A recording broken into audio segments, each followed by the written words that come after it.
franchising. This is the track, track one that we're going over, and how to evaluate franchise opportunities and risk. Well, first, is there a need? Is there a need for your concept that others are going to want? You've got a great idea, but at the end of the day, is there a need?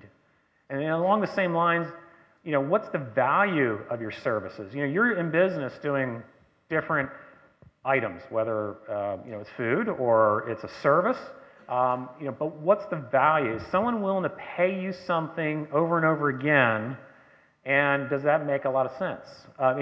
Meaning, is there a value with what you're doing for your service or product, and other people will pay for it? Is there a lot of competition in your market? Now, food, there's a ton of competition, but how do you differentiate yourself? How do you specialize your product? What makes you different? In the competitive world of even Subway being the world's largest sandwich chain, and they're specialized in sandwiches, they've got a lot of competition behind them. There's little mom and pops, there's smaller chains, there's Firehouse Subs, there's Jimmy John's, there's Jersey Mike's, there's a lot of different ones in the United States, and they continue to grow. But how do they continue to be the best? So you really need to know your competition inside and out.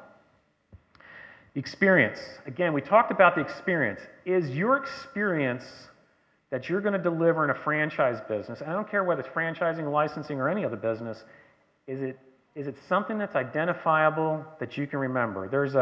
You may not have it here, but there's Moe's Southwest Grill, and every time you walk in the door, they say the same thing, welcome to Moe's. Well, it seems to be corny, but it's something you don't forget.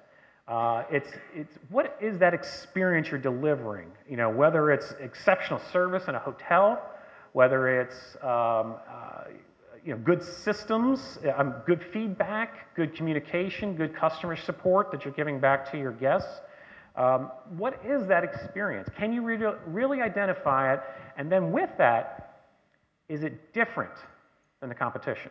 Because you need to be different. And when I say need to be different, again, there's a lot of food business again. There's a lot of food companies that are out there, and how do you really identify yourself not just a little different than the competition, but exceptionally different? Meaning, how are you significantly different than the other concepts?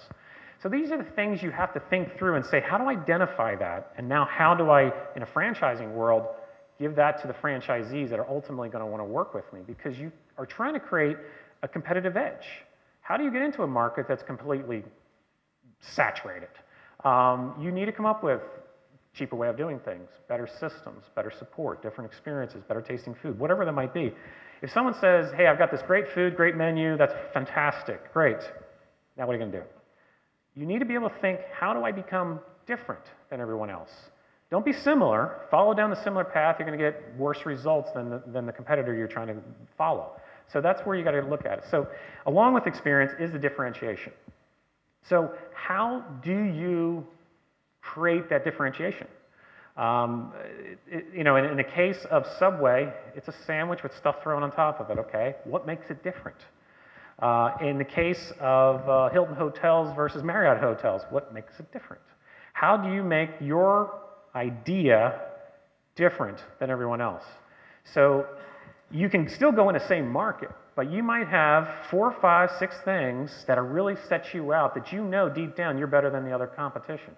So those are things you have to think about when you're evaluating your franchise, because ultimately that's what's going to help you sell those franchises. It's one thing to create this great concept and do everything, all the work associated with it, but what's going to make you sell this franchise to someone else?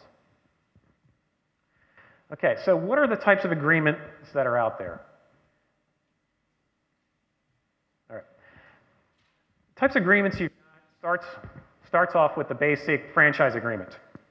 Franchise agreement is going to tell you pretty much everything of what you're going to sell, how you're going to sell it. It's going to discuss your concept, what makes you different, what pricing you might have associated with it, what are some of the things that you're requiring.